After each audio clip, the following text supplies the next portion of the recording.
हर हर महादेव। भक्तजनों, आज हम आपको शिव महापुराण का दूसरा अध्याय आरंभ करते हैं। इसे पूरा सुने।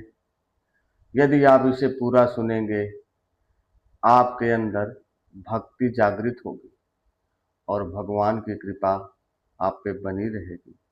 उनका आशीर्वाद अवश्य आपको मिलेगा। यदि शिव महापुराण आपने सुन लिया, आपका जीवन सफल हो जाएगा।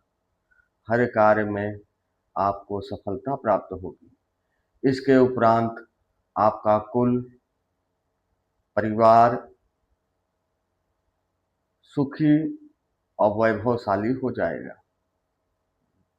मित्रजनों, दोस्तों, भक्तजनों, ये शिव महापुराण अत्यंत शक्तिशाली और प्रभावशाली है। जहाँ शिव महापुराण होता है, वहाँ स्वयं भगवान त्रिकालदर्शी त्रिनेत्रधारी भगवान भोलेनाथ अवश्य विराजमान हो जाते हैं। चाहे अपने मुखारविंद से बोलें, चाहे उन टीवी के माध्यम से सुने, चाहे अपने फोन के माध्यम से सुने, अवश्य वहाँ भगवान का वास हो जाता है। तो चले, आज हम आपको लेके चलते हैं द्वापर युग के अंत के समय, जहाँ सूत जी महाराज मुनियों के सम्मुख आते हैं और मुनियों ने उन्हें कलयुग की वर्णना करके बताया था, व्याख्या किया था कि ऐसे कलयुग में हो सकता है। तो मुनिराज ने क्या बोले, शिव महापुराण के दूसरा अध्याय आज हम आपको बताने जा रहे हैं।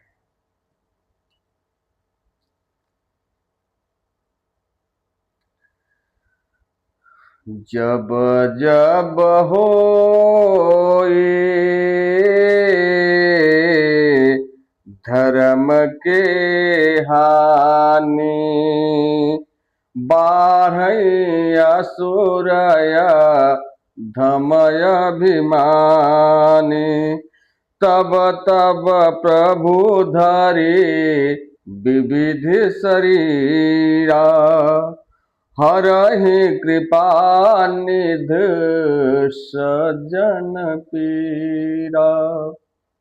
सूत जी बोले, हे मुनिवर, यह अपने त्रिलोक हितकारी बड़ा अच्छा प्रश्न किया है। मैं आप लोगों को ऐसी रुचि देखकर श्री गुरु जी का स्मरण करके जो कहता हूं उसे आदर सहित सुनिए। कल के पापों का नाश करने वाला परम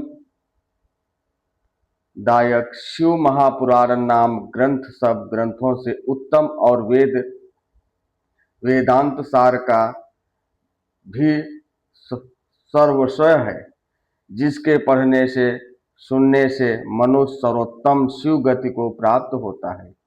जब तक इस ग्रंथ का उदय नहीं हुआ है, तभी तक कलयुग में ब्रह्म हत्यादिक पाप फैल रहा है।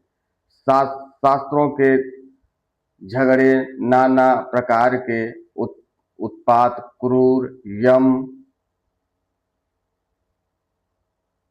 के भट्टों के निर्भरता, तीर्थों का विवाद, सत्य, दान और देवताओं की मान्यता संबंधी विवाद तभी तक महितल पर हो रहे हैं। सूत जी महाराज बोले, हे मुनिवर, आपने ऐसा प्रश्न किया कि त्रिलोक में उद्धार के काम आवेगा यदि हम आपके आंसर का प्रश्न का आंसर अवश्य देंगे। कलयुग में शिव पुराण नामक ग्रंथ होगा। जहां भी वो ग्रंथ पढ़ा जाएगा, सुना जाएगा, उस जगह कलयुग का वास नहीं होगा, वहां धर्म का वास होगा। जहां क्रूरता होगी, अधर्म होगा, पाप होगा, लोग लोग लोभी हो जाएंगे, क्रोधित हो जाएंगे, अधर्म करेंगे, उस स्थान पर यदि शिव महापुराण कहा जाए, सुना जाए, वहां धर्म का स्थापना हो जाएगा। वहां लोग धर्म से सुखी हो जाएंगे, ऐसा सूत जी महाराज बोलते हैं।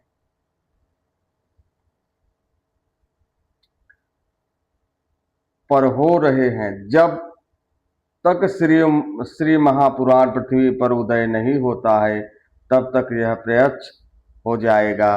तब शास्त्रों के परस्पर झगड़े आदि सभी इसके गर्जना से समाप्त हो जाएंगे, क्योंकि भगवान वेद व्यास के कहे हुए इस पुराण का बहुत महत्व है। इसके कीर्तन और श्रवण से फल प्राप्त होता है। वह सब तक सब का सब तो मैं नहीं कह सकता, किंतु उसका कुछ महत्व मैं आप लोगों से कहता हूं, ध्यान देकर सुनिएगा। उन्होंने कहा, सूत जी महाराज ने बोले कि मैं सब तो कुछ नहीं बता सकता, परंतु सब में कुछ आपको बता सकता हूं। ध्यान पूर्वक सुनिएगा।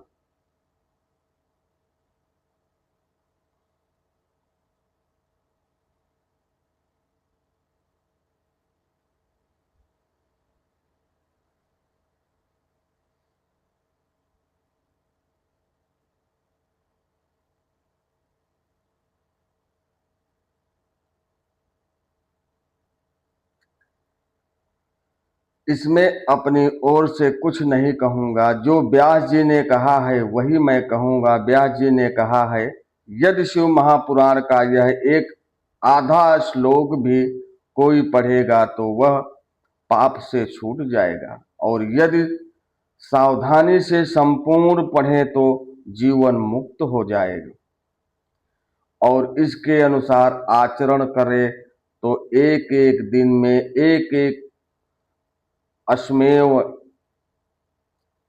अश्मेवध का फल पावे। यदि कोई दूसरे भी शिव महापुराण की पूजा कर दे तो वह सब देवताओं की पूजा के समान फल प्राप्त करे, इसमें कोई संदेह ही नहीं, क्योंकि शिव सहित नाम का इस सुधा को स्वयं श्री शिव भगवान ने उत्पस्त रूप से समुद्र को मंथन कर उसे निकाला है। अत्यंत जो इसका पान करेगा वह निश्चय ही अमर हो जाएगा। शिव महापुराण का अमृत जो भी प्राणी पान करेगा, एक श्लोक ही, आधा श्लोक ही अगर वो अपने मुखारबिंद से कहेगा, उसका जीवन सफल हो जाएगा। यदि नहीं कह सकता तो सुन लेगा, तो आधा से भी ज्यादा प्रभाव उसको प्राप्त होगा। ऐसा बोले सूत जी महाराज। यदि कोई एक मास इसे पढ़े तो यदि कोई इसे एक मास इसे पढ़े तो ब्रह्मादिक पापों से भी वह मुक्ति हो जाएगा। अर्थात कितना भी पाप किए हो, यदि एक मास शिव महापुराण पढ़े या सुने, एक माह अर्थात एक महीना, तो जितना भी पाप आपके जीवन में हुआ है आपसे, जाने में या अनजाने में उससे मुक्ति हो जाएगी, आप मुक्त हो जाएंगे। और शिवालय में या बिल्क वन में जो सह संहिता को पढ़ेगा वह अद्भुत फल का लाभ करेगा। जो श्री वैभव श्री मूर्ति के सामने इसका 3 बार पाठ करता है उसके सभी मनोरथ पूर्ण हो जाते हैं। जो शिवालय में जाकर, मंदिर में जाकर 3 बार पाठ करें,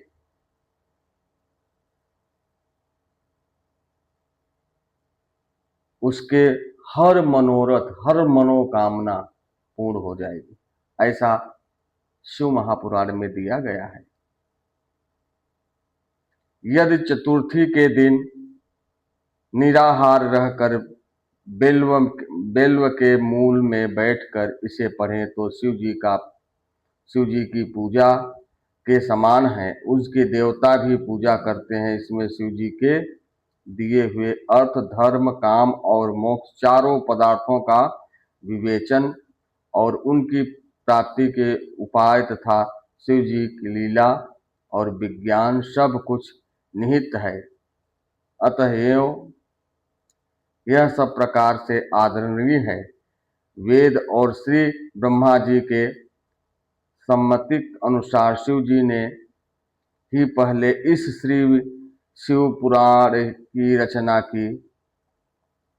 संपत्ति के अनुसार श्री शिव जी ही पहले इस श्री महापुराण की रचना की, जिससे 9 बिंदेश्वर संहिता व 2 एकादश रुद्र संहिता, 7 कैलाश संहिता, 8 सत रुद्र संहिता, 9 कोटि रुद्र संहिता, 10 सहस्र कोटि रुद्र संहिता, 11 वायु संहिता और 12 धर्म संहिता, इतने संहितों से इस पुराण में सम्मिलित है। ये सभी पुण्यत्र है। इसमें 9 विदेश्वर, 1 विदेश्वर, 2 रुद्र, 3 विनायक, ये तीनों संहिता 10-10 हजार तक तथा उमा और मातृ ये दोनों 8-8 बार, 8-8 हजार और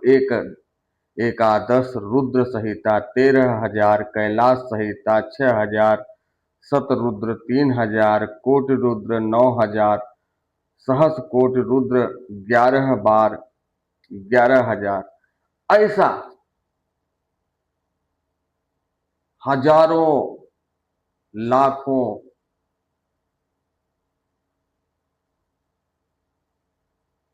संहिता इसमें समाहित है। ये श्री शिव पुराण में यहाँ भगवान शिव का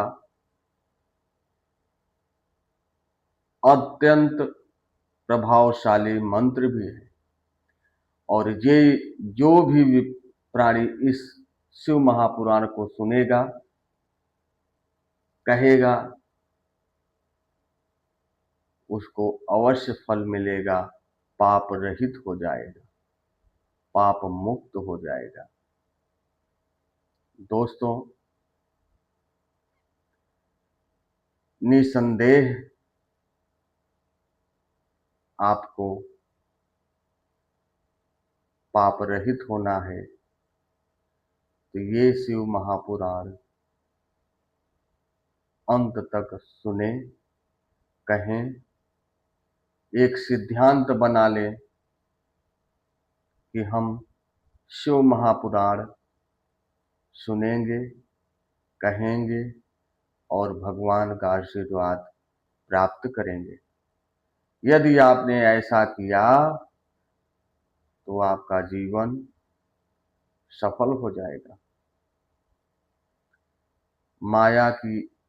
माया से निर्मित ये संसार, आप माया रहित हो जाएंगे, माया से मुक्ति मिलेगी आपको। आपके मन में लोभ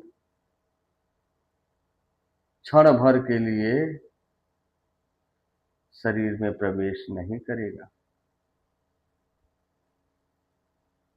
आप भगवान की भक्ति प्राप्त करेंगे। महादेव की विशेष कृपा आप पे रहेगी यदि आप निरंतर एक सिद्धांत के अनुसार विश्वास करके शिव महापुराण सुना और कहे, दूसरों को भी सुनाए, तो समझ लीजिए आपका जीवन सफल हुआ। इस संसार में न तो आप कुछ लेके आए हैं और न ही कुछ लेके जाएंगे। जो भी कुछ आपके पास है वो आपका नहीं है, वो इस संसार का है, इस प्रकृति का है, आपका कुछ नहीं है। आपका केवल आपका आत्मा है। उसे स्वच्छ बनाइए और जीवन सफल बनाइए। भक्तों, मित्रजनों, दोस्तों, यदि मेरा वीडियो आप तक पहुंचे तो आप वीडियो को जरूर पूरा देखिए और समझिए। मेरे वाक्य को समझिए, शब्दावली को समझिए और रहस्य को समझिए। बाकी और कुछ मत देखिए, सिर्फ शब्दावली, रहस्य, वाक्य। भगवान शिव इस कलयुग में कितना महत्वपूर्ण है, उनका आशीर्वाद कितना महत्वपूर्ण है जीवन जीने के लिए, अपना जीवन सरल बनाने के लिए। जो आप कठिनाइयों से घिरे हुए हैं, कठिनाइयों में आप परेशान हैं, चारों तरफ अंधकार है, कुछ दिखाई नहीं दे रहा है कि किस ओर जाए, तो बस एक ही सहारा है, एक ही माध्यम है और एक ही लक्ष्य है, वो है शिव। शिवमय बन जाइए, शिव को गुरु बनाइए और अपने आप को समर्पित कर दीजिए। वो सब आपकी समस्या, आपके सामने जो अंधकार है, वो दूर कर देंगे। अरे जेहि विधि होई नाथ हित मोरा, करहूँ सो बेगी दास मैं तोरा। पूर्ण विश्वास के साथ ये शिव महापुराण सुने और समझें और दूसरों को भी सुनाइए। आइए कलयुग का सैर करते हैं कि कलयुग में किस किस प्रकार लोग थे और ईश्वर की आराधना करने से आपको क्या प्राप्त होगा। इस कलयुग में केवल नाम ही एक आधार है। उनको नाम लो, सुनो, सुनाओ और कहो, बस इतना करने से आपका जीवन सफल हो जाएगा। कलियुग केवल नाम आधार, सुमिर सुमिर नर उतरहि पार। दोस्तों, मेरा वीडियो आप तक पहुंचे, पूरा देखें, सब्सक्राइब करें, लाइक करें, शेयर जरूर करें। हर हर महादेव। कमेंट में लिखें जय शिव पुराण। हर हर महादेव।